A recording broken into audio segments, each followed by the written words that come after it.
দিনে বাংলা বাঙালি ভারতবর্ষের গর্ব হচ্ছে রবীন্দ্রনাথ ঠাকুর। আমরা সকালটা শুরু করেছি তাকে প্রণাম বলছি। আর রাজ্যের মুখ্যমন্ত্রীকে বলবো, কবিগুরু মারা গেছিলেন 41-এ।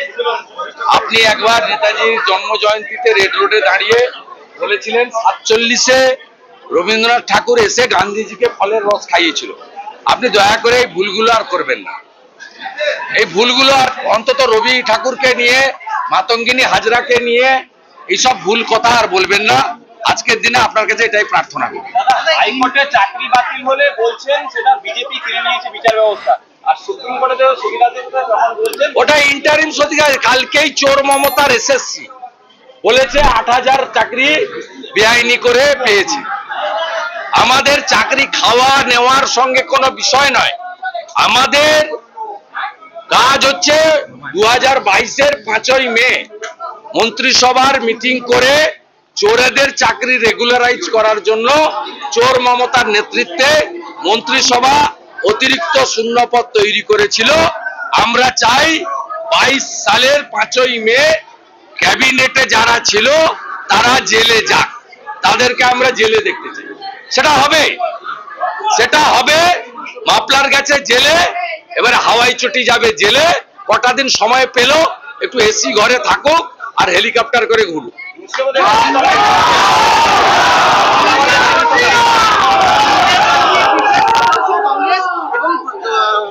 খার্গে এবং প্রত্যেকটা নেতাকে, ইন্ডিয়া জোটের সমস্ত নেতৃত্বকে ফোন করে বিশেষ বৈঠকের আমন্ত্রণ জানাবে। ওইখানে কিছু নেই এসব। ওটা ইন্ডিয়া নয়, ইন্ডি জোট। ওর পিন্ডি অনেক আগে চটকে গেছে।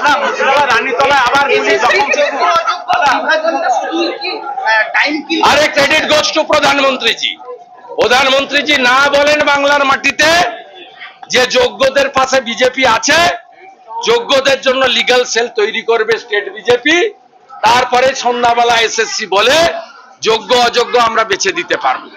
অথচ এই এসএসসি মানে মমতা ব্যানার্জির মনোনীত এসএসসি, তারা হাইকোর্টের হলফনামাতে যোগ্যদের তালিকা দেয়নি 8,000 অযোগ্যকে বাঁচানোর জন্য। এবং জাস্টিসের যে জাজমেন্ট তার 242 নম্বর প্যারাতে উল্লেখ আছে, পশ্চিমবঙ্গ সরকারের স্কুল সার্ভিস কমিশন যোগ্যদের তালিকা না দেওয়ায়, ওএমআর এর মার্কশিট পুড়িয়ে দেওয়ায় আমরা বাছাই করতে পারলাম না, তাই প্যানেল বাতিল হলো। প্রথম পিসি ভাইপোর উল্লসিত হওয়ার কোনো কারণ নেই। ওএমআর এর মার্কশিট পুড়িয়ে দেওয়ায় আমরা বাছাই করতে পারলাম না, তাই প্যানেল বাতিল হলো। পিসি ভাইপোর উল্লসিত হওয়ার কোনো কারণ নেই। পিসি প্রাক্তন হবে আর ভাইপো জেলে যাবে।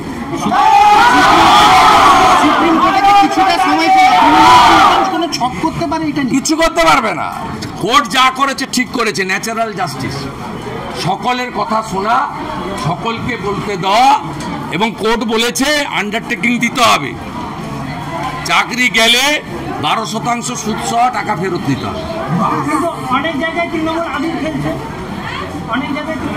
আমরা তো এখানে মেদিনীপুরের লোক, পাশে উড়িয়া, আমাদের ঘরে উড়িয়া কথাও চলে।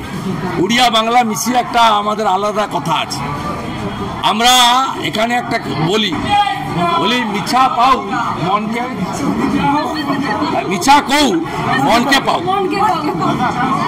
মিছা কৌ মনকে পাও। এর মানে হচ্ছে যে মিথ্যা কথা হোক যেন মনে ধরে।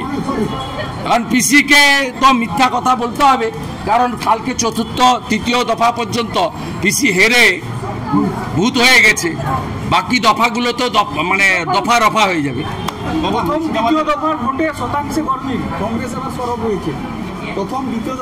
সব ফালতু কথা। শিলিগুড়ির অনামিকা বলছেন যে বারবার শিক্ষকদের নিজেদের যোগ্যতার প্রমাণ দিতে হচ্ছে, এটা কার্যত শিক্ষক। এর জন্য দায়ী মমতা ব্যানার্জি। আমি অনামিকা দিদিমণিকে বলবো মমতা ব্যানার্জিকে প্রাক্তন করে দেন, এই বদনাম আর কোনোদিন শুনতে হবে না।